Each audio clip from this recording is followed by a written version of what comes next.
Hey there, folks. Welcome to our cozy nook of tales and adventures. Today, like every episode, we're unlocking the doors of imagination to explore new worlds, meet fascinating characters, and experience unique emotions. I promise to take you on an unforgettable journey through the power of words. So get comfy, grab your favorite drink, snuggle into that perfect spot, and get ready to lose yourself in a new story. Leave the outside world behind for a while, and dive with me into the depths of storytelling. If you enjoy our content and want to support the channel, consider hitting the subscribe button and giving the video a thumbs up. Now, without further ado, let's dive into today's story. The Crystal Oracle of Valinor had not spoken in 13 days. In a kingdom where the prophetic visions of the luminous monolith had guided every significant royal decision for over a millennium, the silence fell like a physical weight upon the alabaster towers of Lumina Palace. Court mages scurried through hallways of polished marble, their whispers echoing like frightened mice. Royal advisors clutched ancient texts as if they were lifelines in a storm-tossed sea, and in the highest chamber of the tallest spire, Queen Aelinor Brightstar paced before her empty throne, the diamond-studded circlet on her brow, catching the light of 100 enchanted candles that never seemed to burn low. Far from the panic gripping the palace, in the eastern corner of the Shire, where the morning mist lingered longest among the flowering apple trees, Meribaldo Took sat cross-legged beneath an ancient oak. The Hobbit's weathered hands moved delicately across a scroll covered in script so old that most scholars had forgotten it had ever existed. Unlike most hobbits who concerned themselves primarily with meals, gardens, and local gossip, Meribaldo had developed an insatiable appetite for ancient knowledge that had earned him both respect and suspicion among his kind.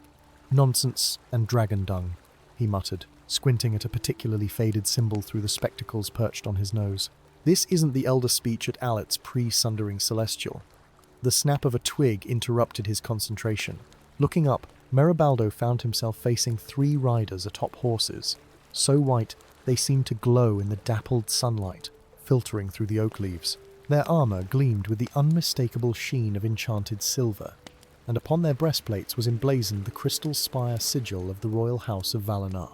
"Master Meribaldo Took," the lead rider inquired, her voice melodious yet commanding.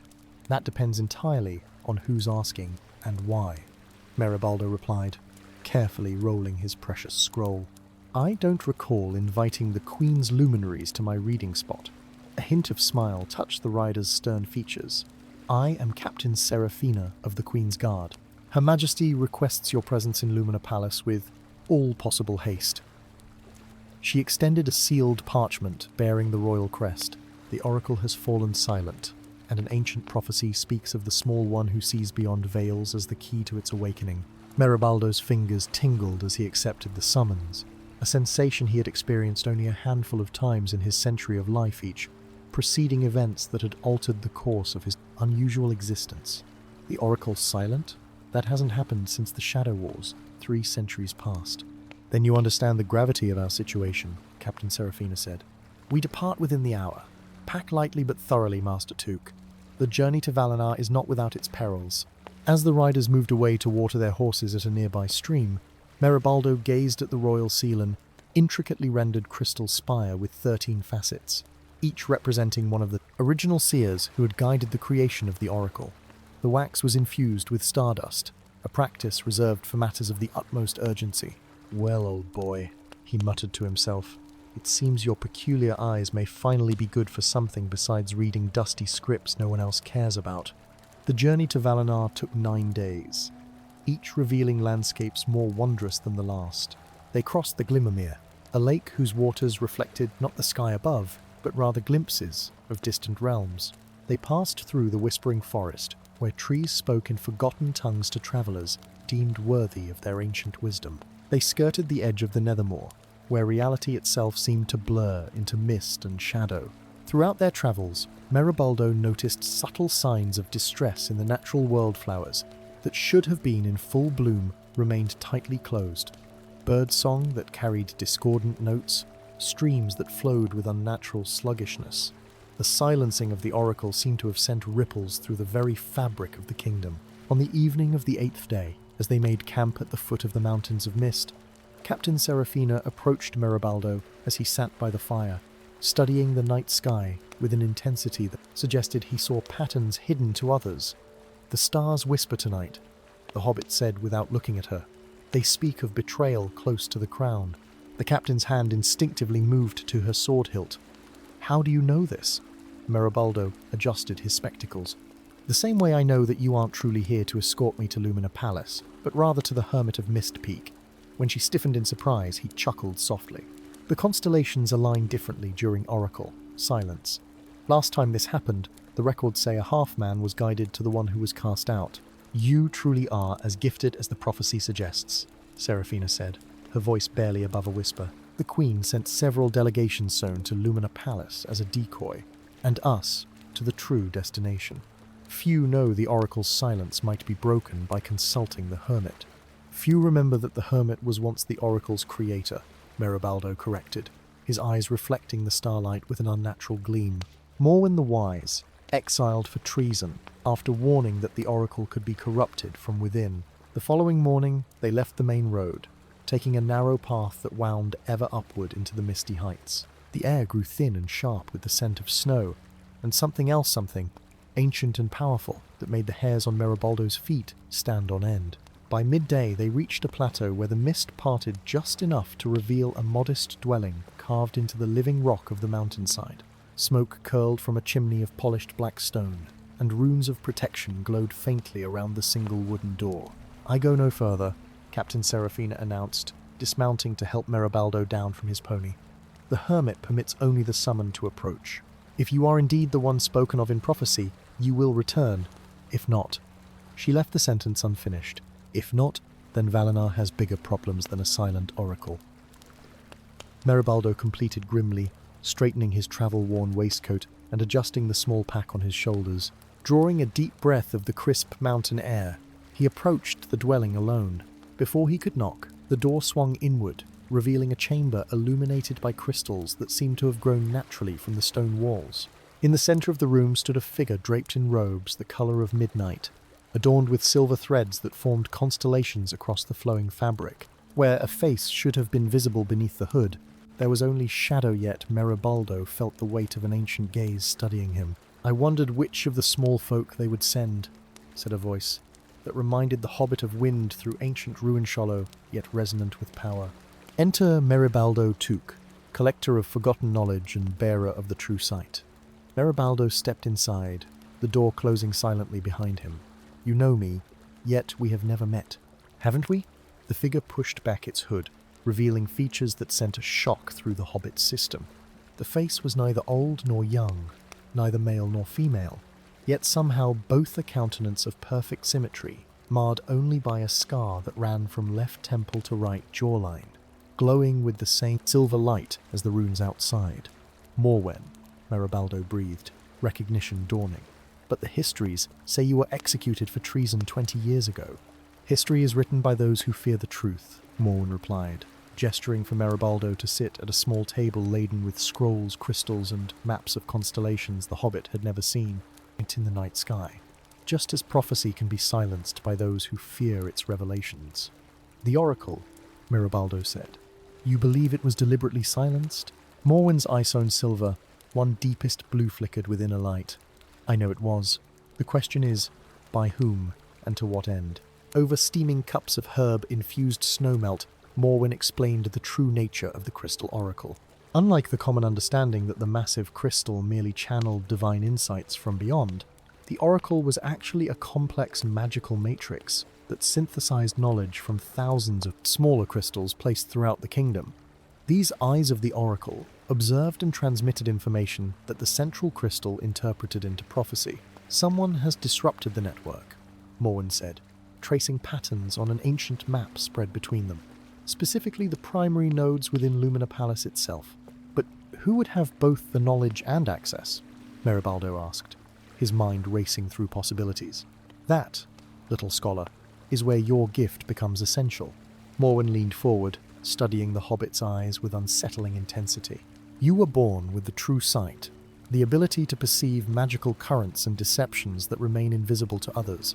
Even now, You see me as I truly am, not as the glamour most would perceive." Meribaldo nodded slowly, remembering how throughout his life he had noticed discrepancies that others missed, glowing auras around certain objects, shimmering veils where magic had been used to conceal truth, the subtle shifts in starlight that heralded significant events. His peculiarity had made him an outsider in the Shire, but had fueled his pursuit of ancient knowledge. "You believe I can trace the disruption to its source," he said. It wasn't a question. "I believe you already have in your dreams," Morwen replied. "The true sight works even when eyes are closed. Tell me what you've seen in your sleep since the oracle went silent." Meribaldo closed his eyes, recalling the recurring dream that had plagued him for 13 nights. A hand wearing a ring with a twisted serpent design, placing a black crystal atop the oracle. A crown reflected in the oracle's surface, but the face above it is blurred, as if deliberately obscured. The serpent ring is the signet of Lord Darvish, the Queen's most trusted advisor and her rumoured consort, Morwen said grimly. And the black crystal can only be Nightstonian anti-scrying material that disrupts magical communications. He's not just silencing the oracle, he's preparing to blind it permanently. "But why?" Meribaldo asked. Morwen's face darkened. "Because the Tides War approaches a celestial alignment that occurs once every 3 centuries, when the barriers between realms thin. The last time this happened was during the Shadow Wars, when creatures from the Neverdark nearly conquered Valinor. The Oracle would have warned of their return, and of..." Morwen hesitated, and of Darvish's role in facilitating it. Understanding dawned on Meribaldo like a cold sunrise. He's one of them, a creature of shadow wearing human form, and only one with true sight can perceive his real nature, which is why you must return with Captain Seraphina to Lumina Palace immediately.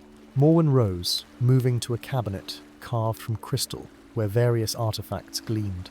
"The Queen must know before the full moon 3 days, hence when Darvish plans to shatter the oracle completely." From the cabinet, Morwen retrieved a circlet of silver, so delicate it resembled spun moonlight.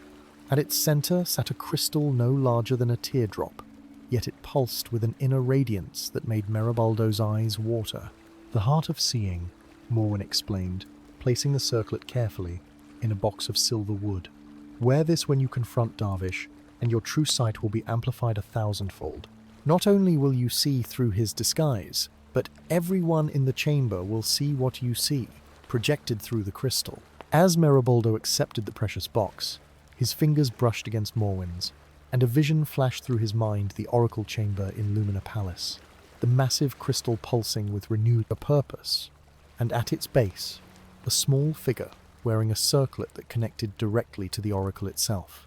"You don't expect me to merely expose Darvish," Meribaldo said, realization dawning. "You believe I'm to become part of the oracle." Morwen's mismatched eyes held both sorrow and certainty. "The prophecy speaks of the small one who sees beyond veils, becoming the heart of a new oracle. The old system is compromised beyond repair. Valinor needs a living Oracleone whose integrity cannot be corrupted by external forces." Outside, the mist had begun to clear, revealing the breathtaking expanse of Valinor spread below forests and fields, rivers and lakes, and in the distance, the glittering spires of Lumina Palace, catching the afternoon sun.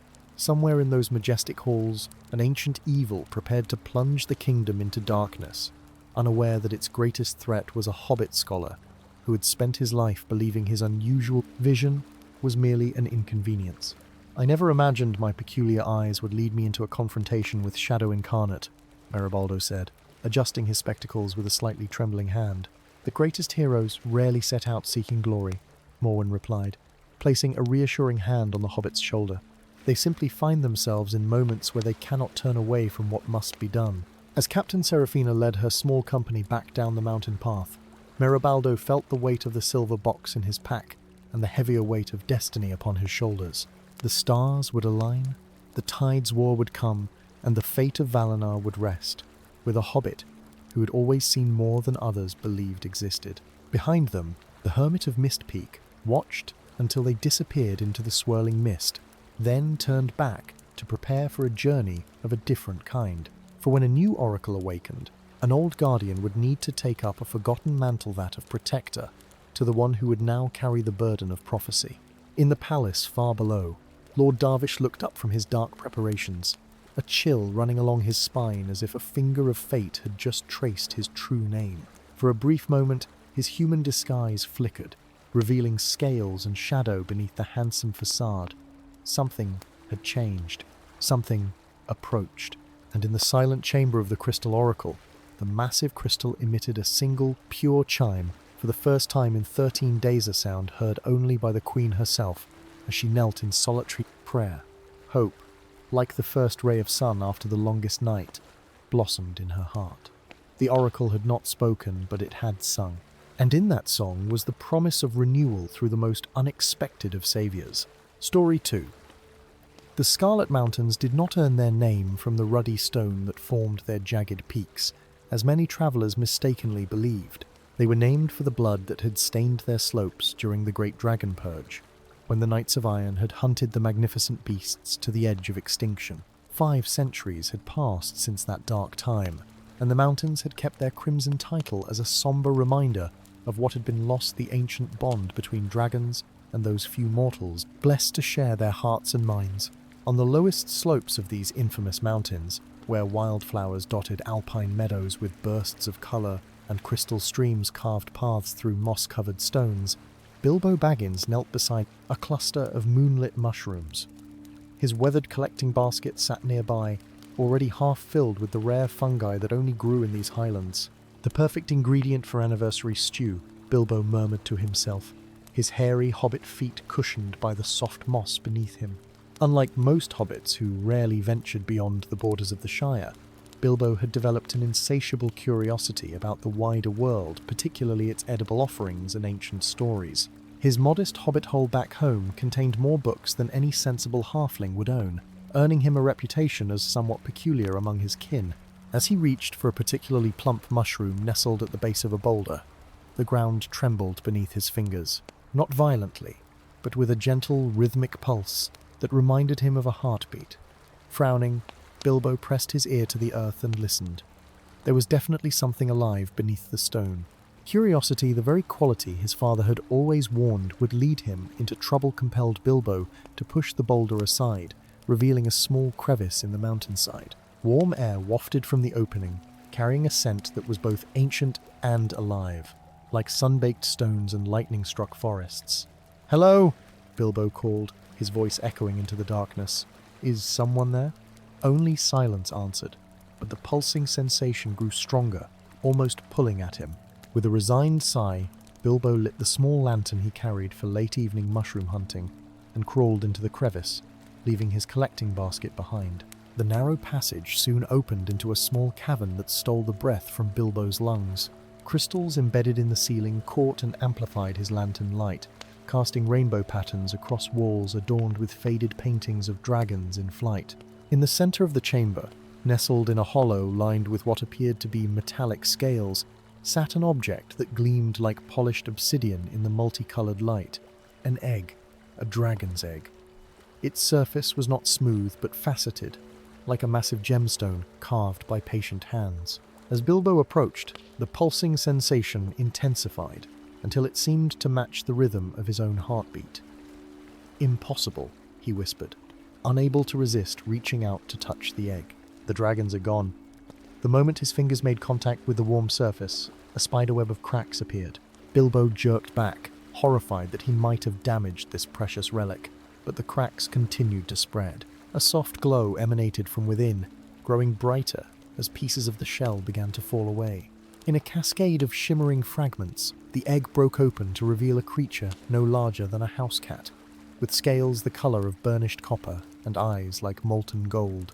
It unfurled delicate, translucent wings that caught the light like stained glass, and fixed those ancient eyes on Bilbo with an intelligence that made the hobbit's knees weaken. "Oh dear," Bilbo murmured, a mixture of wonder and terror flooding his veins. "I do believe I've gotten myself into quite the predicament." As if responding to his words, the dragonling stretched its neck toward him and emitted a sound between a chirp and a purr. Then, with surprising agility for a newly hatched creature, it leapt from the remnants of its shell and landed on Bilbo's shoulder, its tail wrapping gently around his neck for balance. An indescribable sensation flooded Bilbo's minder presence. both alien and familiar, curious and cautious, ancient beyond measure, yet newly awakened. Images flashed behind his eyes. Soaring above mountain peaks, the world spread below like a living map, hunting deer with breath of flame. Sleeping coiled around treasures, not of gold, but of knowledge crystallized into gemstones. "You're in my head," Bilbo gasped, steadying himself against the cavern wall. "And you in mine, little one," came a voice like distant thunder, though the dragonling had made no sound beyond that initial chirp. "You have awakened me, and now we are bound, for better or worse." The implications of what had just occurred struck Bilbo with the force of a blacksmith's hammer. He had not simply witnessed the hatching of the last dragon egg had somehow become bonded to the creature. He, Bilbo Baggins of Bag End, a hobbit whose greatest adventure until now had been navigating the social complexities of the Shire's harvest festival, was now linked to a being of legend and power. And if the stories were true, the Knights of Iron would stop at nothing to destroy the dragonling before it reached maturity. "We need to leave," Bilbo decided, already backing toward the entrance. "It's not safe here." "Agreed," the dragon's voice resonated in his mind. "I sense danger approaching, metal and hatred drawing near." As if summoned by the thought, the clamour of armoured men echoed from beyond the crevice. Harsh voices called to each other, speaking of disturbances and magical emanations detected by their order's seers. "Knights of Iron," Bilbo whispered, his blood turning cold. "How did they know?" "The breaking of my shell released energy that has been contained for 5 centuries, the dragon explained, its mental voice tinged with anxiety that matched Bilbo's own. "They have been waiting, watching. They felt it awaken." Frantically, Bilbo looked around the chamber for another exit. The paintings on the wall seemed to shift in the flickering light. One image in particular, drawing his attention, dragon and rider fleeing through a passage hidden behind a false wall. Following instinct that might have been his own or might have been influenced by his new companion, Bilbo pressed his hand against a particular crystal formation on the far wall. Stone grated against stone as a section of the wall swung inward, revealing a narrow tunnel that sloped gently downward. Without hesitation, Bilbo slipped through, the dragonling still perched on his shoulder. The hidden door swung closed behind them just as armoured figures burst into the hatching chamber. The tunnel descended deep into the heart of the mountain, lit at intervals by the same strange crystals that had adorned the hatching chamber. After what felt like hours of cautious progress, the passage opened onto a ledge overlooking a vast underground lake. The cavern stretched beyond the reach of Bilbo's lantern light, its ceiling lost in shadows, its far shores invisible in the darkness. "Now what?" Bilbo asked, his voice barely above a whisper, yet echoing across the still waters. "We cross," the dragon replied. "Safety lies on the far shore." "Cross how?" "I don't see any boats, and it's clearly too far to swim." "Trust, little one. The old ways remember us, even if the world above has forgotten." As if responding to the dragon's thoughts, the surface of the lake began to ripple. From the depths rose stepping stones of an iridescent material that seemed to hover just above the water, rather than breaking its surface. "Moonstone bridges," Bilbo breathed, recognizing the phenomenon from an ancient tome in his collection. "They appear only for those with dragon bond." With the Knights of Iron undoubtedly in pursuit, Bilbo had little choice. Extinguishing his lantern to avoid drawing attention, he stepped onto the first floating stone. It held firm beneath his weight, glowing softly with inner light as he and the dragonling made their way across the vast underground lake. On the far shore, the cavern narrowed into a passage that wound upward. Fresher air beckoned them onward, and eventually the tunnel opened onto a small plateau halfway up the eastern face of the mountains. Ancient trees grew here, their gnarled trunks and silver leaves suggesting they had stood since before the Dragon Purge.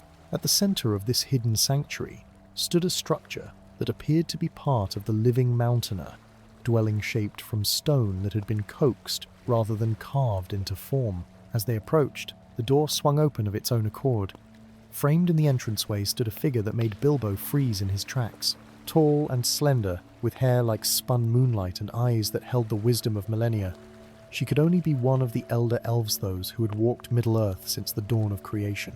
"I have been waiting for you, Dragon Knight," she said, her voice like water over smooth stones. "Though I confess I did not expect the Awakener to be a halfling." The dragonling chirped excitedly, its tail tightening momentarily around Bilbo's neck in what felt like reassurance.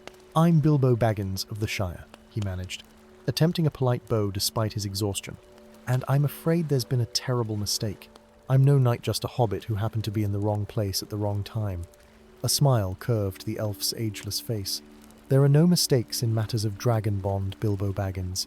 I am Vanya, and in ages past I was called Dragon Friend, the last of my kind to remember the true nature of the bond you now share." She gestured for them to enter. "Come, the Knights of Iron will not find this place, and we have much to discuss before your journey continues." Inside, the dwelling was a single circular chamber. Shelves carved directly into the stone walls held ancient tomes and artifacts that made Bilbo's scholarly heart race with excitement. A fire burned in a central pit, though no smoke rose from it, another magic from forgotten times. Vanya prepared a simple meal while Bilbo recounted their flight from the hatching chamber. The dragonling, now comfortably curled in his lap, occasionally added details directly to their mind's disconcerting experience that Bilbo suspected he would eventually grow accustomed to. The egg was placed there 5 centuries ago, when the last female dragon foresaw the coming purge, Vanya explained, passing Bilbo a steaming mug of herb-scented tea. She entrusted it to the earth itself, to wait until the time was right for dragons to return to the world. "But why now?" Bilbo asked. "And why me, of all people?" Vanya's expression grew somber. "Because darkness stirs beneath the mountains. Darkness far older and more terrible than any human kingdom. The dragon bond was never merely about companionship or even battle prowess, Bilbo Baggins. It was a balance fire against shadow, flight against earthbound terror." "What kind of darkness?" Bilbo asked, though part of him already knew the answer, had perhaps gleaned it from his bond with the dragonling. "The Neverborn," Vanya whispered. "Ancient beings of shadow who dwelled in the world's depths, long before the coming of elves or men or hobbits.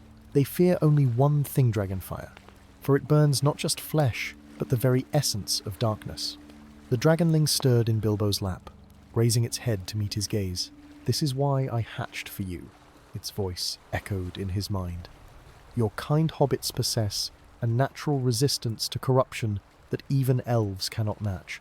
Combined with my fire, we might stand against what comes." Bilbo looked from the dragonling to Vanya, his mind reeling with implications. "You're suggesting that I, a hobbit who's never wielded anything more dangerous than a kitchen knife-eam, supposed to help fight some ancient evil with a dragon that's currently the size of a house cat?" "Dragons grow swiftly when properly nourished," Vanya replied with the ghost of a smile. "And the greatest heroes are seldom those who set out seeking glory."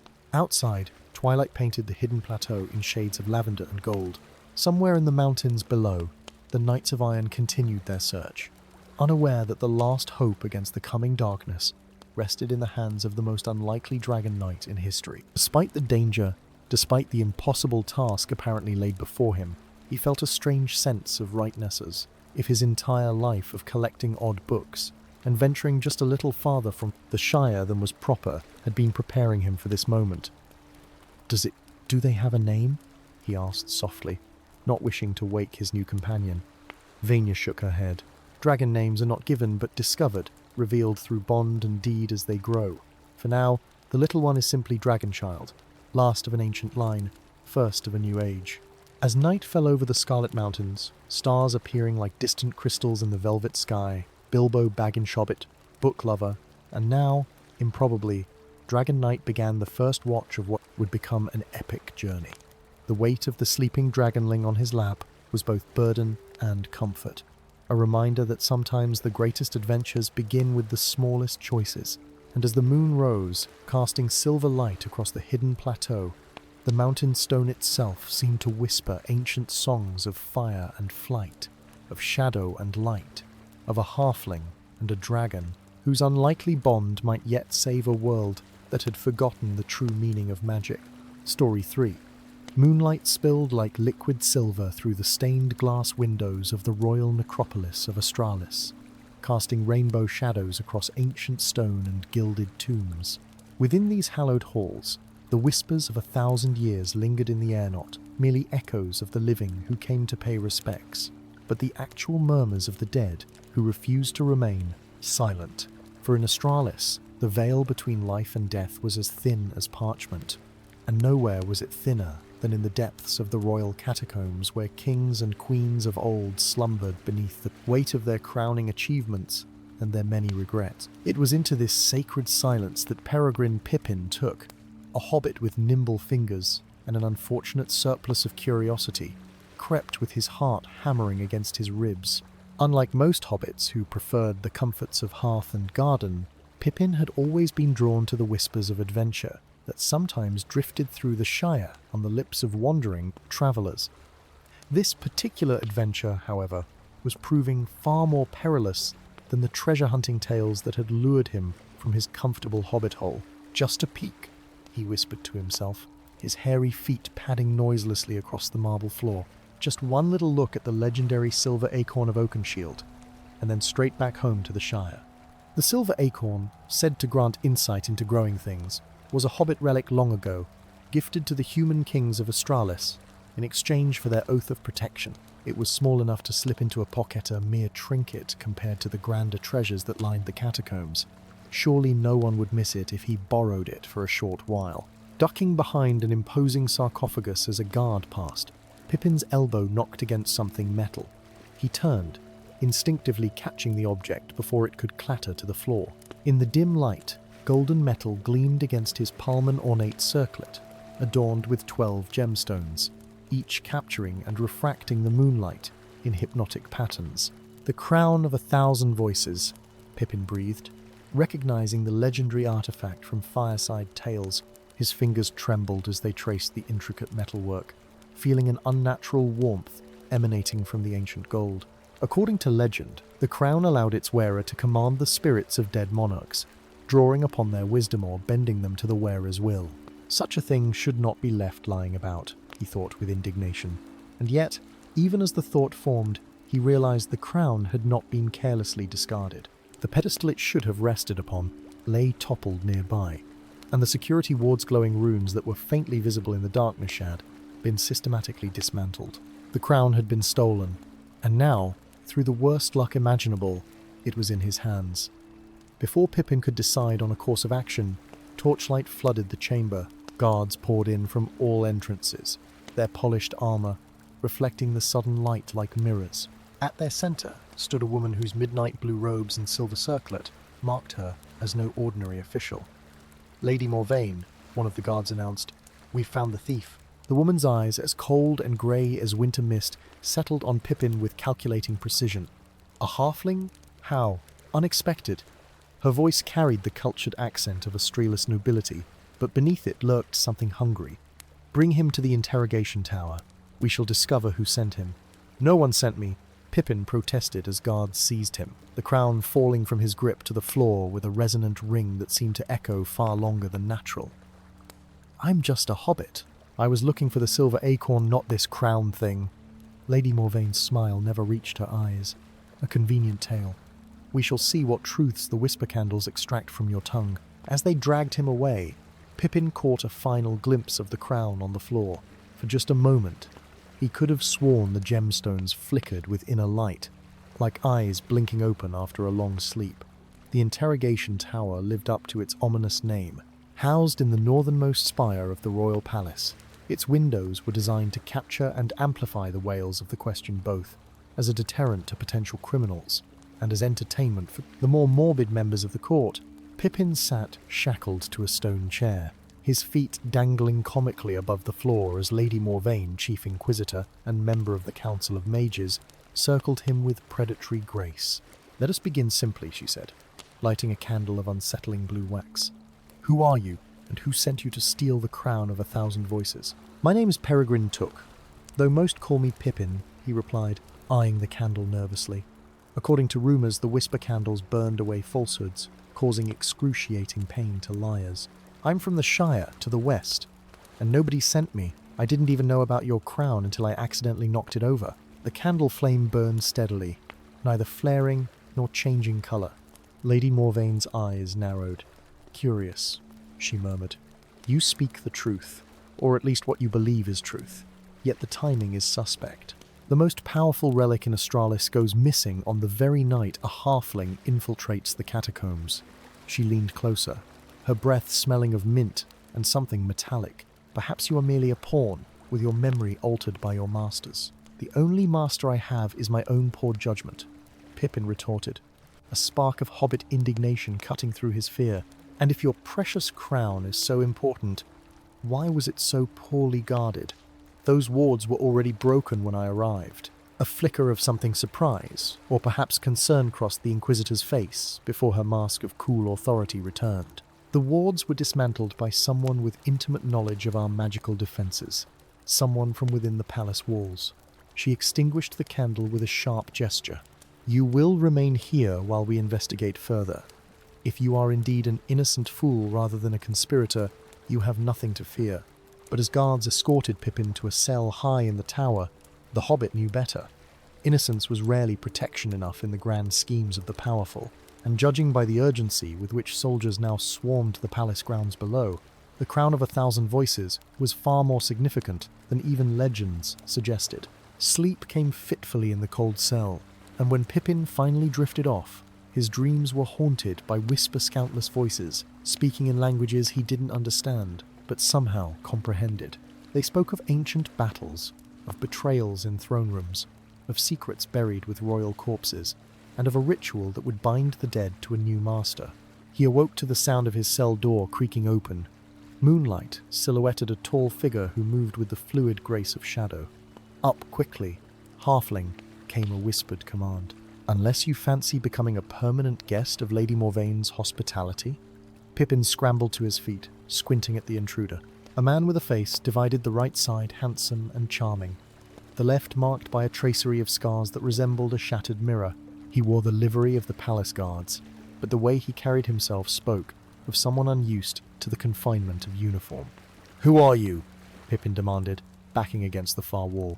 "The man who's saving your hairy-footed hide," came the sardonic reply. "My name is Riven, and, unlike our mutual acquaintance Lady Morvaine, I actually believe your tale of bumbling innocence." He tossed a small cloth bundle at Pippin's feet. "Now put on this disguise," even as his hands unwrapped the bundle to reveal a child's servant uniform. Riven's smile was sharp as a dagger.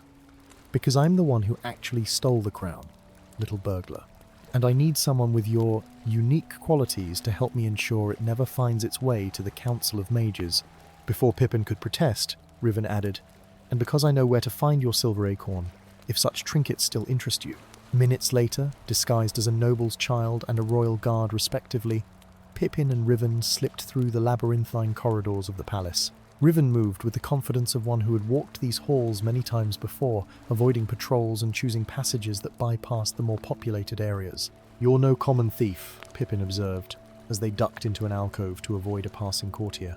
"I was chief of palace security for 15 years, Riven replied, checking that the corridor ahead was clear. "Until I discovered what Morvaine and her council truly intended for the crown." "And what's that?" "The necromancer's moon rises in 3 days' time. With the crown's power, they intend to raise every royal spirit in the catacombs and bind them into an army of spectral slaves." Riven's scarred face twisted with disgust. "Imagine it the wisdom and power of 1,000 years of monarchy, forced to serve the ambitions of the council. No kingdom would stand against them. The enormity of such power sent a chill down Pippin's spine. "So you took it first. Where is it now?" "Hidden where only the dead could find it." Riven led them through a servant's passage that spiraled downward, deep beneath the palace foundations. "I've bought us some time, but Morvaine will eventually realize you're not the thief and intensify the search. We need to move the crown beyond her reach-toe, the Vale of Echoes." Pippin nearly tripped over his own feet. The Vale of Echoes? The place where the dead speak to the living? That's not a bedtime story to frighten children. It's quite real, though few who enter with their sanity return with it intact. Riven paused at an ancient door marked with symbols of warding. As Riven worked on the door's complex lock, Pippin struggled with the absurdity of his situation. 24 hours ago, he had been a simple hobbit, planning a simple heist of a simple artifact. Now he was conspiring with a scarred security chief to transport a necromantic crown to a mythical valley of ghosts. "Why me?" he finally asked. "Surely you have other allies." Riven's hands stilled on the lock. The council has eyes everywhere, and my former colleagues would kill me on sight.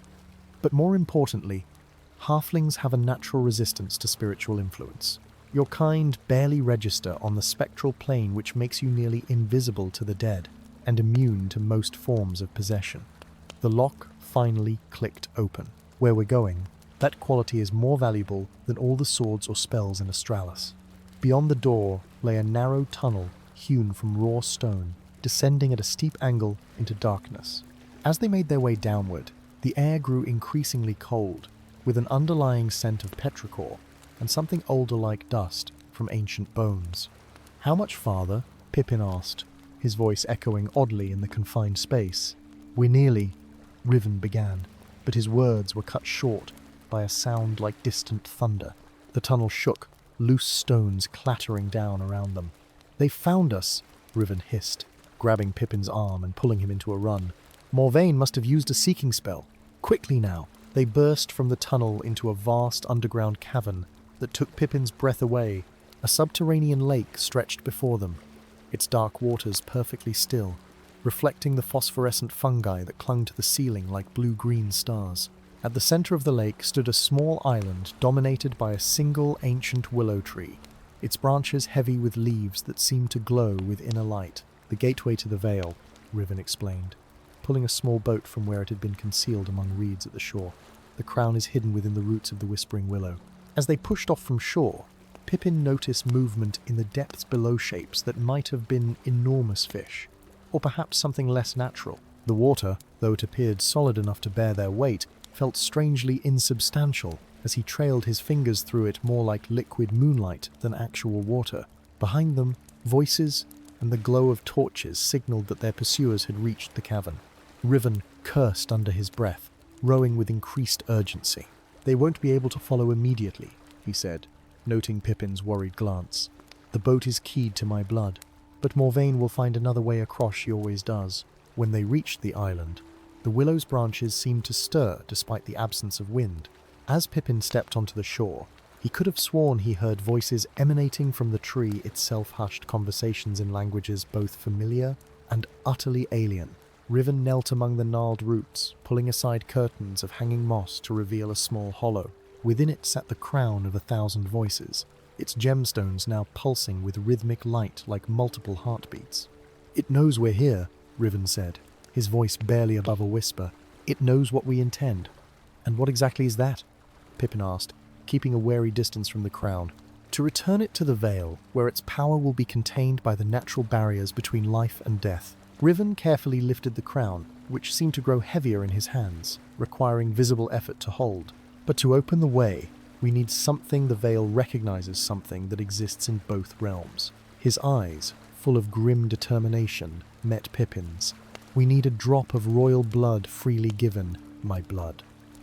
Before Pippin could question this revelation, a cold voice rang out across the lake. "Or perhaps the blood of a traitor, spilled against his will." Lady Morvain stood at the shore, flanked by black-robed mages. Behind them, palace guards assembled, knocking arrows to bows. "Prince Rivalin," she called, using a name that made Riven of Rivlin flinch, as if struck. "The exiled son returns to steal his birthright." "How predictable." "It was never about birthright," Riven shouted back. "You know what the crown truly is, what it does to those who wear it. My father was consumed by it. I won't let you sacrifice more lives to its hunger." Morvain's laugh was like ice cracking. "Sacrifice fuels power, my prince. The crown doesn't just command the dead, it feeds on them, transforming their essence into pure magical energy. Why do you think your ancestors achieved such greatness? Every king or queen who died strengthened the crown for their successor." She extended her hand. "Return it, and perhaps I'll let your little halfling live." Pippin looked between Riven the disguised prince and the approaching mages who had begun to chant, creating a bridge of spectral energy across the water. "You have royal blood," Pippin said quietly. "That's how you bypassed the security wards." Riven nodded grimly. "My father banished me when I discovered the truth about the crown. The scars on my face were his parting gift." His hands tightened around the crown. "There's only one way to end this cycle of death." Before Pippin could stop him, Riven placed the crown upon his own head. The effect was immediate and terrifying. The gemstones blazed with blinding light, and the air around Riven shimmered as translucent figures materialized sectings and queens of ages past, their spectral forms converging on the prince like moths to flame. Riven's face contorted in pain as ancient voices echoed throughout the cavern, speaking in a cacophony of different tongues. "What are you doing?" Pippin cried, reaching for the crown only to have his hands pass through it as if it had become insubstantial, using their power. One last time, Riven gasped between words that were not his own. "The veil cannot be opened from this side," but with their strength, the trunk of the ancient tree began to split down the middle, opening like a doorway into a realm of mist and shifting shadows. Whispers poured from the opening thousands upon thousands of voices speaking simultaneously. Lady Morvaine's face contorted with rage. "Stop him!" she commanded, and her mages hurled bolts of crackling energy toward the island. Acting on instinct, Pippin leapt between the magical attacks and Riven. He expected pain, or perhaps instant death. Instead, the spells passed through him as if he were made of smoke, dissipating harmlessly. Riven had spoken. Truly, hobbits were indeed resistant to spiritual magics. Taking advantage of the mage's confusion, Pippin grabbed Riven's arm. "Whatever you're planning, do it now." With a final surge of effort, Riven stepped toward the opening in the tree. "The crown returns to its birthplace," he announced in a voice overlaid with countless others. "And I go with it, to ensure it never returns." "No," both Pippin and Morvaine cried in unison, for entirely different reasons. But Riven turned to Pippin with a smile that briefly overcame his pain. "Return to your Shire, Peregrine Took. Tell them the tale of the Crown of 1,000 Voicesand, how it was finally silenced." With those words, he stepped through the doorway into the Vale of Echoes. The spectral monarchs followed, drawn inexorably back to their eternal resting place. As the gateway began to close, Riven tossed something small and silver through the narrowing gap. Pippin caught it reflexively, the silver acorn of Oakenshield, cool and impossibly light in his palm. The willow sealed itself with a sound like a sigh, and the gemstones that had adorned the crown clattered to the ground, now dull and lifeless as ordinary stones. On the far shore, Morvaine screamed with thwarted rage as her spectral bridge dissolved, plunging several of her mages into the mysterious waters below. In the days that followed, the kingdom of Astralis would fall into chaos as the truth of the crown's nature spread among the nobility. The Council of Mages would splinter, with many fleeing the public's wrath, and in that tumultuous time, a single hobbit would slip away unnoticed, making the long journey back to the Shire with a silver acorn and a story too incredible for most to believe. But on quiet nights, when the moon shone full upon the waters of the Brandywine River, Pippin sometimes imagined he could hear distant whispers, not the hungry, tortured voices that had emanated from the crown, but a single peaceful voice that sounded remarkably like a scarred prince who had finally found rest in the realm between worlds. And the silver acorn, planted in the center of Pippin's garden, grew into a sapling with leaves that gleamed like polished metal in the moonlight, a reminder that even small hobbits might play crucial roles in the grand tapestry of fate, their seemingly insignificant choices echoing throughout the ages like voices in an ancient crown. Story 4. The eternal flame of Aldoria did not sputter before it began to fade its sang, a mournful, crystalline note that echoed through the alabaster halls of the luminous citadel, causing the flame wardens to drop to their knees in despair. For 7 generations, the sacred fire had burned without faltering, its golden blue light creating the mystical barrier that kept the shadow hordes at bay. Now, as its radiance dimmed like a dying star, the protective dome that shimmered over the kingdom's borders began to thin, revealing glimpses of the roiling darkness that had long hungered to devour Aldoria's light. Far from the gleaming spires of the citadel, in the peaceful rolling hills of the Shire, a young hobbit named Samwise Brandybuck awoke with a start, his heart hammering against his ribs. The dream had come again, visions of a flame that spoke his name, of crystals scattered across distant lands, of a darkness creeping ever closer to the green hills he called home. Rubbing sleep from his eyes, Sam gazed out his circular window at the dawn breaking over Brandybuck End, unaware that this would be the last peaceful sunrise he would witness for many moons. "Dreams are just dreams," Sam muttered to himself, padding barefoot across the cool flagstones of his kitchen to put on a kettle for morning tea. His hairy feet, the pride of any respectable hobbit, made barely a sound as he moved about the cozy burrow that had been in his family for generations. The kettle had just begun to whistle when a sharp rap at his round door interrupted his morning ritual. Visitors were rare in this eastern corner of the Shire, especially at such an early hour. Sam hesitated, then crossed to the door, pulling it open to reveal a figure that seemed to have stepped from the pages of the old tales his grandfather used to tell on winter nights. A man stood there, though he hardly resembled the traders who occasionally passed through the Shire. His silver-threaded hair fell in wild disarray around a face weathered by years and hardship. His robes, once crimson and gold, were faded and travel-worn, yet still bore intricate symbols that seemed to shift and change when Sam tried to focus on them. But most striking were his ice amber and ancient, with a depth that spoke of sights no hobbit had ever witnessed. "Samwise Brandybuck," the stranger said, his voice like dry leaves rustling in autumn wind. "The flame calls and time grows short." Sam's mouth went dry. "I don't know what you mean," he stammered, though the lingering images from his dreams flickered in his mind. "Who are you?" "I am called Gamir by some, betrayer by others." The man's lips twisted in what might have been a smile or a grimace. "Once, I was Archmagus of the Flame Wardens, until I discovered truths they wished to remain buried. Now, I am perhaps the only one who can help you fulfill the task for which you have been chosen." "Chosen?" Sam echoed, incredulity overcoming his initial awe. "I'm a hobbit. We aren't chosen for anything, except perhaps who brings the best ale to the harvest festival." Gamir's gaze drifted past Sam to a small chest resting on the mantelpiece, a family heirloom that Sam had never managed to open. "That box," Gamir said quietly. "Have you ever wondered why it has been passed down through your family, yet never opened?"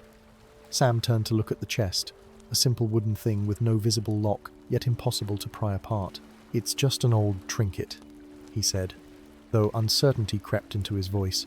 "It is a key," Gamir replied, stepping into the hobbit hole without invitation. "A key to finding the fragments of the Solaris crystal, the only power that can rekindle the eternal flame before the barrier falls completely, and the shadow hordes descend upon these lands, including your beloved Shire." As if summoned by his words, a distant rumble shook the ground beneath their feet, causing the dishes in Sam's cupboard to rattle ominously. Outside, birds took flight in startled clouds, and somewhere in the village, a child began to cry. "That," Gamir said grimly, "is the sound of the barrier thinning. The flame weakens by the hour." Sam stared at the wizard, then at the chest, his comfortable world suddenly shifting beneath him like quicksand. "If what you say is true, surely there are others better suited warriors, wizards, anyone but a hobbit who's never set foot beyond Buckland Bridge." Gamir moved to the mantelpiece and took down the chest, his fingers tracing the intricate patterns carved into its surface. "The chest has been in your family's keeping for a reason, Samwise. The Brandybuck line has always possessed a unique resistance to certain influences. Your ancestor was there when the flame was first kindled, though that part of the tale has been forgotten by most." With gentle pressure from Gamir's weathered hands, the chest suddenly clicked, its lid lifting to reveal a small crystal shard no larger than Sam's thumb, glowing with an inner light that cast rainbows across the homely walls of the hobbit hole. "The keystone," Gamir breathed, "the fragment that can lead us to the others." Sam felt drawn to the crystal despite himself, its light seeming to pulse in time with his heartbeat. As his fingers closed around it, warmth spread up his arm, and in his mind's eye, he saw flashes of distant Placisa, cavern deep beneath a mountain, an island surrounded by thrashing seas, a forest where trees moved with sentient purpose, a desert of glass, and a tower reaching into storm clouds. "The 5 fragments," Gamir explained, watching Sam's face closely, "scattered across the far reaches of the world after the Great Sundering, when it was deemed too dangerous for the complete crystal to remain in one place." "And we must find them all?" Sam asked, his voice small. "How? Why me?" "The keystone responds to your blood, the blood of a Brandybuck. It will guide us, though the path will not be easy." Gamir's expression softened slightly.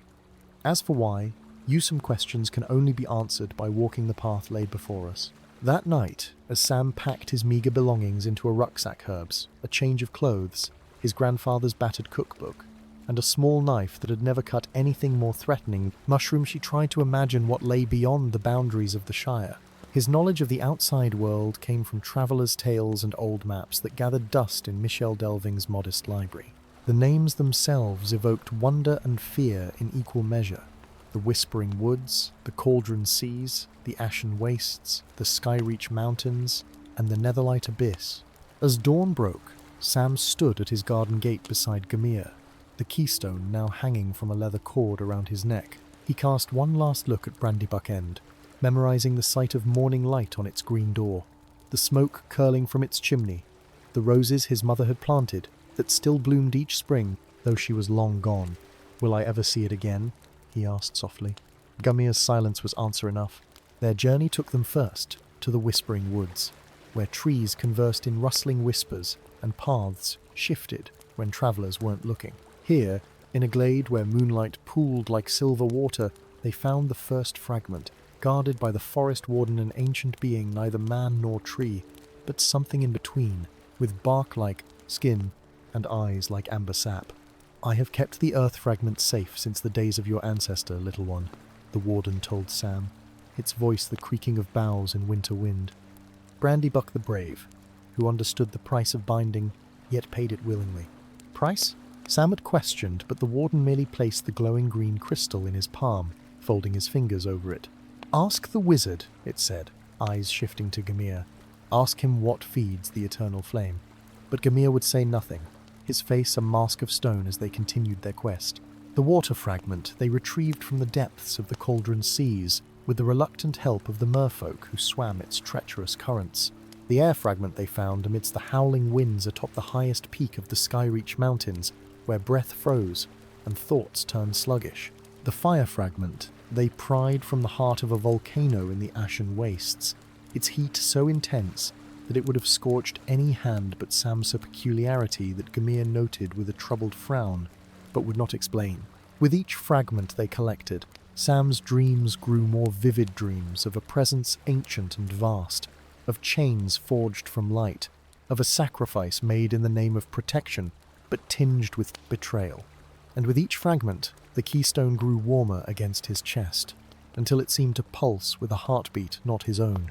It was in the shadow of the Netherlight Abyss, as they prepared to descend into its depths to seek the final fragment, that Sam finally confronted Gamir with the question that had haunted him since the Whispering Woods. "What is it?" he demanded, holding the 4 fragments they had already collected. "What truly powers the eternal flame? What price did my ancestor pay?" For a long moment, Gamir was silent, his amber eyes reflecting the eerie lights that danced at the edge of the abyss. When he spoke, his voice was heavy with the weight of centuries. "The flame burns eternal because it feeds on something eternal," he said. "Not wood, not oil, not any fuel of this mortal world. It burns because, at its heart, imprisoned within chains of pure light, is a god." Sam felt the blood drain from his face. "A god? You imprisoned a deity?" "Not I," Gamir corrected. "The 7 kingdoms, in their desperation to halt the shadow hordes. They recaptured Lumina, the god of dawn, and bound her essence to fuel the barrier. Your ancestor was the one who devised the binding, using the Solaris Crystallonce Lumina's sacred artifact against her." Horror washed over Sam as the implications became clear. "So when we rekindle the flame, we re-imprison Lumina, yes. For another age, until the flame begins to fade once more." Sam stared down at the fragments in his palm, seeing them now not as salvation, but as chains. "Is there no other way? No other power that could hold back the shadow hordes?" "None that we have found in 1,000 years of searching," Gamir replied, his voice hollow. "This is why I was banished, because I dared suggest we look for alternatives rather than perpetuate a divine imprisonment." As they descended into the abyss, Sam's mind raced.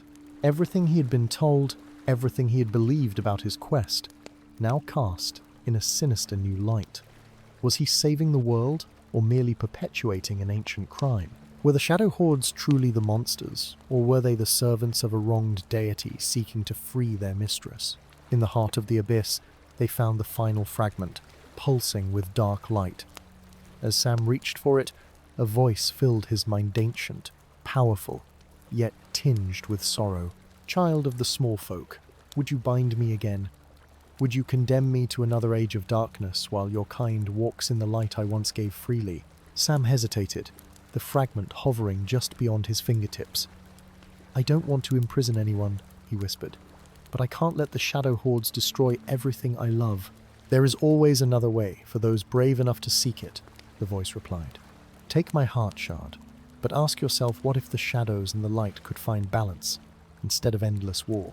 When Sam's fingers closed around the final fragment, instead of triumph, he felt the weight of a decision that would shape the fate of worlds. As he and Gamir emerged from the abyss, the 5 fragments and the keystone began to glow in unison, pulling together like magnets to reform the complete Solaris Crystallar starburst of light in Sam's small hands. The journey back to Aldoria was swift, as if the land itself sped their passage. They arrived at the luminous citadel, to find its white walls stained with the first tendrils of shadow slipping through the failing barrier. The flame wardens, resplendent in their gold and crimson robes, received them with joy tinged with desperation. You have done what was thought impossible, the High Warden declared, reaching for the Solaris crystal.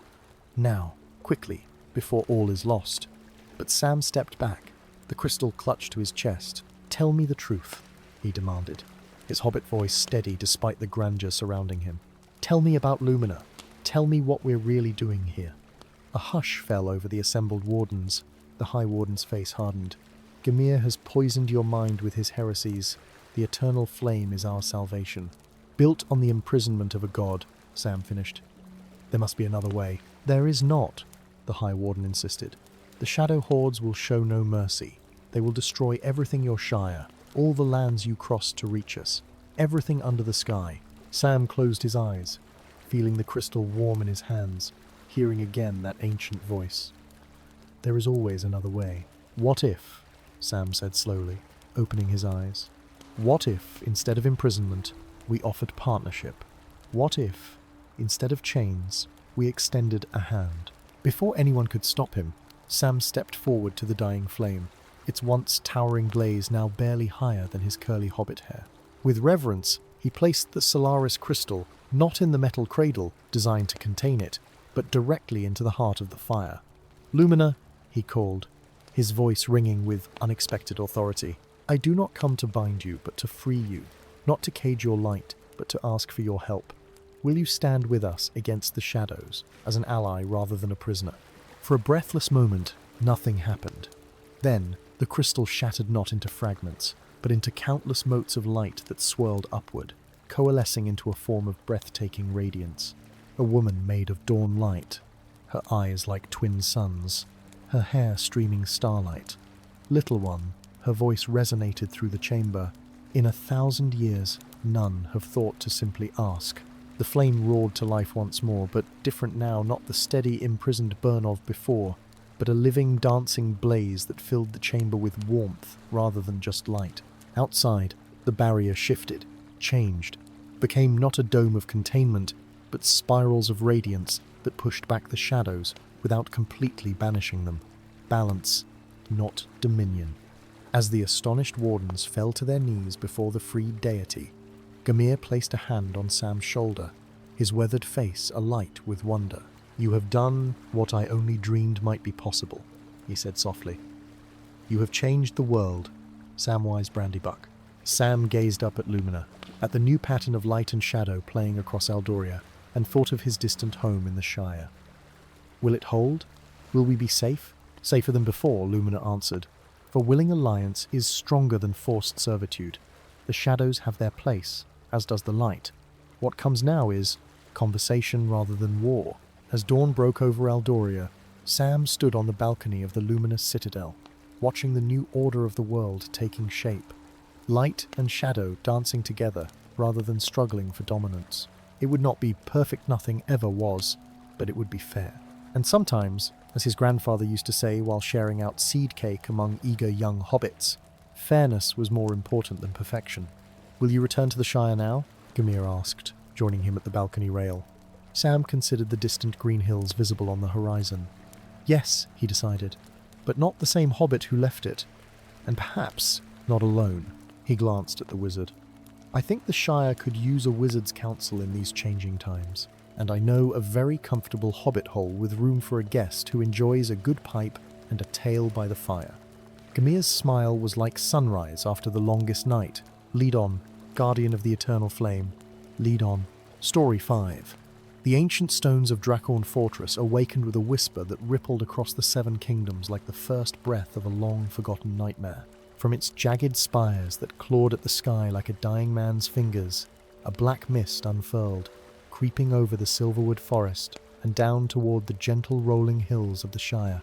It was a mist that carried whispers of another age, when dragons ruled the skies and magic flowed through the land as freely as water.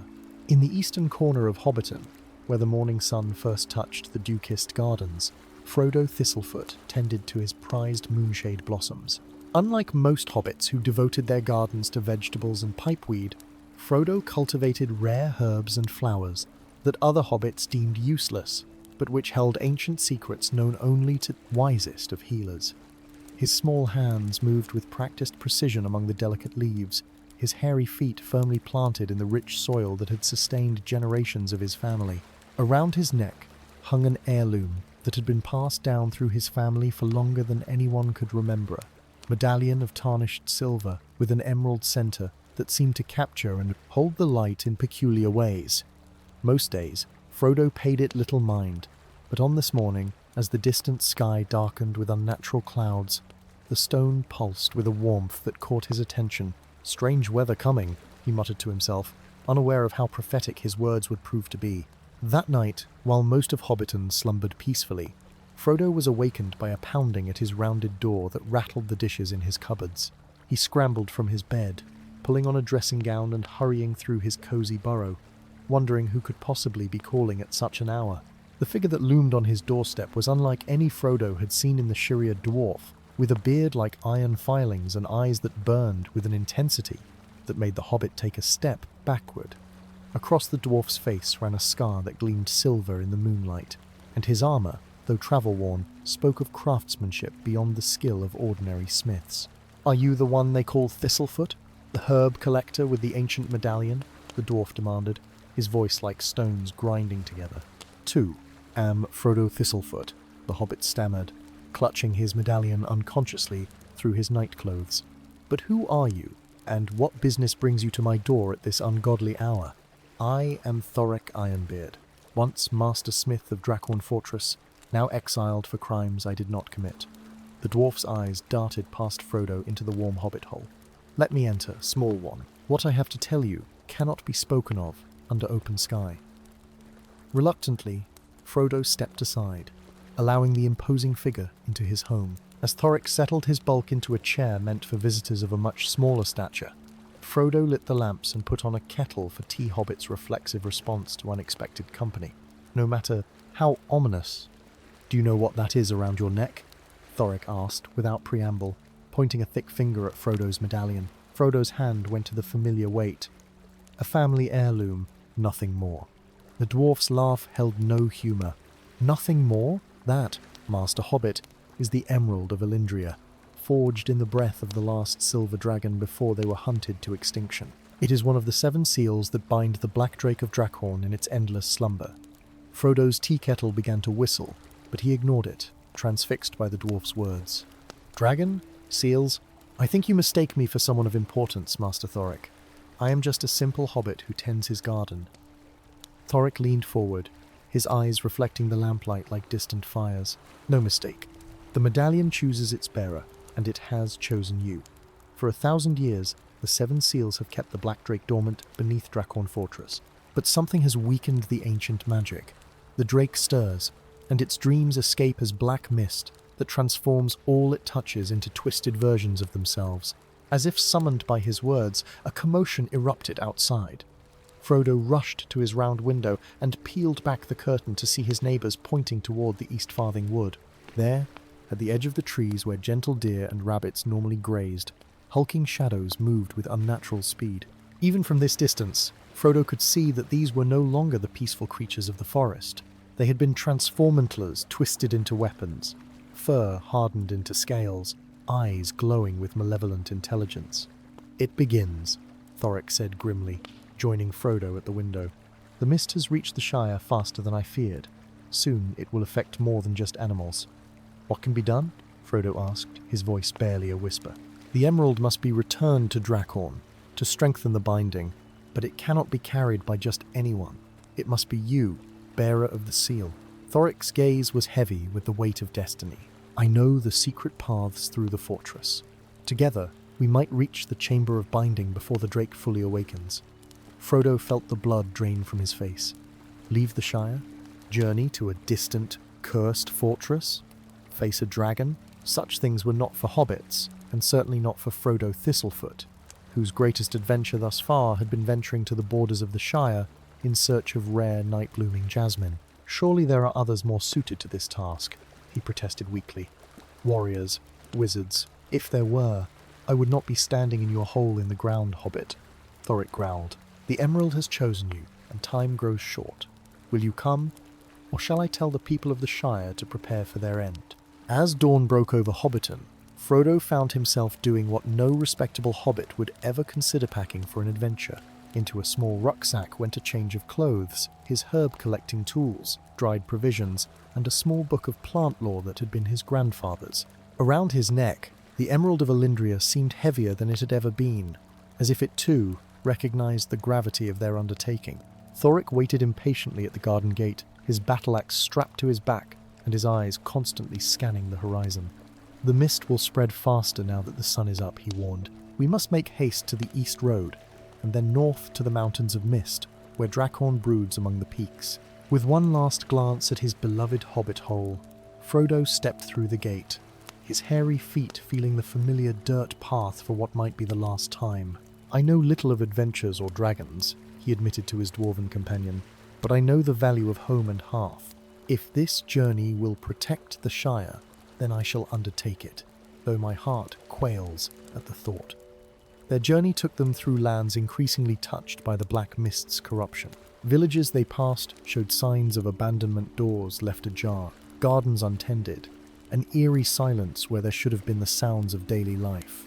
In the forests, twisted creatures watched from shadows, their forms so altered that Frodo could not guess what they had once been. At night, when they made camp, Thoric would regale Frodo with tales of Drakhorn's glory days, when it stood as the greatest dwarven fortress in the Seven Kingdoms. He spoke of its grand halls lined with mithril, of forges that never cooled, and of the vast treasure chambers that had drawn the attention of the Black Drake a millennium ago. It was pride that was our undoing, Thoric admitted one evening, staring into their small campfire. We delved too deep, mined too greedily. We awakened that which should have remained undisturbed. Frodo, wrapped in his cloak against the mountain chill, fingered his medallion thoughtfully. How did the emerald come to be in my family's possession? We are simple folk, not the kind to be entrusted with magical artifacts. Thoric's eyes gleamed in the firelight. The 7 seals were entrusted to the 7 races of the land-owned to the dwarves, one to the elves, one to men, and so forth. The hobbits, overlooked by most but known for their resilience to corruption, were given the Emerald of Elendria. Your ancestor was chosen specifically because he was, as you say, simple folk. The grand and powerful are more easily tempted by darkness. As they ventured higher into the Mountains of Mist, the air grew thin and the black mist thicker. Thoric led them along narrow paths that clung to sheer cliff faces, through hidden tunnels that bypassed treacherous terrain, and finally to a vast plateau where Drakhorn Fortress rose like a malevolent crown upon the mountain's brow.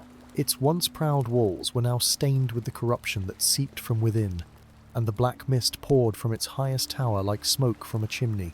As they approached, Frodo felt his medallion grow warm against his chest, pulsing in time with some unseen heartbeat deep within the fortress. The Drake senses the emerald's return, Thoric whispered, leading Frodo to a small, unremarkable door, half hidden by fallen rubble. This was once a servant's entrance, known only to a few. It will lead us to the lower levels, where the Chamber of Binding lies. Inside, Drakhorn was a labyrinth of shadow and corruption. The black mist hung in the air like curtains, and the stone itself seemed to shift and breathe. Thoric navigated the twisting passages with the confidence of one returning home, though his hand never strayed far from his axe. They descended through kitchens long abandoned, past great halls where twisted creatures now made their nests, and down spiral staircases that seemed to go on forever. With each step deeper into the fortress, Frodo's medallion grew brighter, the emerald at its center pushing back the darkness with its verdant light. At last, they reached a vast chamber deep beneath the mountain. 6 stone pedestals stood in a circle around a central dais, upon which lay a massive chain of curious design, its links made not of metal, but of what appeared to be solidified light. 5 of the pedestals glowed with faint lights of different colors: ruby red, sapphire blue, amber gold, pearl white, and amethyst purple. The 6th stood dark and empty, the chamber of binding, Thoric said reverently, his voice echoing in the vast space. And look, 5 of the seals remain. Only the silver seal of the dwarves and your emerald are missing from their places. But as they stepped further into the chamber, a deep rumble shook the very foundation of the fortress. Dust and small stones rained down from the ceiling, and the chain upon the dais writhed like a living thing. Too late, came a new voice, smooth as silk yet cold as ice. You have brought the final seal right to me, just as planned. From the shadows stepped a figure robed in midnight blue, her face concealed by a hood, but her eyes gleaming with an unnatural light. In her hand, she held a medallion similar to Frodo's, but set with a silver stone. Morwen, Thoric growled, raising his axe. I might have known. You always coveted the drake's power. The sorceress laughed, the sound echoing unnaturally in the chamber. Power? The drake is merely a means to an end. When I remove the final seals and it awakens fully, the resulting chaos will remake the world a world, where I shall rule as Queen Eternal. With a gesture from Morwen, the shadows around them solidified into grotesque creatures once, men and once, dwarves, now warped by the black mist into servitors of darkness. They surrounded Frodo and Thoric, cutting off any escape. Give me the emerald, halfling, Morwen demanded, extending her hand. Your kind has no place in the events that are unfolding. Give it to me, and you may return to your little hole in the ground, safe for a time. Frodo clutched the medallion, feeling its warmth pulse against his palm. In that moment, he understood why it had chosen him, why it had remained with his family for generations. It was not despite their simple nature, but because of it that hobbits could resist the lure of power that had corrupted Morwen. No, he said, his voice firmer than he expected. This was entrusted to my keeping, and keep it I shall. With a speed that surprised even himself, Frodo darted toward the empty pedestal, dodging the grasping hands of Morwen's minions. As his feet left the ground in a desperate leap, he tore the medallion from his neck and slammed it down upon the stone surface. A blinding emerald light exploded from the point of contact, washing over the chamber like a wave. The twisted creatures shrieked and dissolved into mist, and Morwen herself was thrown backward, the silver seal flying from her grasp to land at Thoric's feet. The dwarf wasted no time. Snatching up the silver medallion, he charged toward its pedestal, even as the entire fortress shook with the rage of the partially awakened drake. With a mighty bellow, he placed the final seal upon its resting place. The chamber erupted with light as all 7 seals blazed in unison. The chain upon the dais rose into the air, each link connecting to one of the seals, forming a pattern of pure binding magic that shot upward through the ceiling, deep into the heart of the mountain, where the black drake raged against its prison. A roar of thwarted fury shook the very foundations of Drakhorn, and for a moment Frodo was certain the entire fortress would collapse upon them. But slowly the trembling subsided, and the black mist began to dissipate, drawn back into the binding chain like water down a drain. As the light faded to a steady, watchful glow, Frodo slumped to the floor, exhaustion claiming him at last. Thoric knelt beside him, his weathered face split by a rare smile. You have done what many would deem impossible, Frodo Thistlefoot, the dwarf said, genuine respect in his voice. The drake is bound once more, though I fear Morwen escaped in the chaos. The 7 kingdoms and your beloved Shire is safe, at least for another age.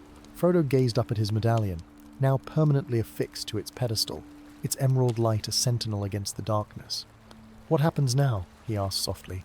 Thoric helped the hobbit to his feet, steadying him with a strong hand.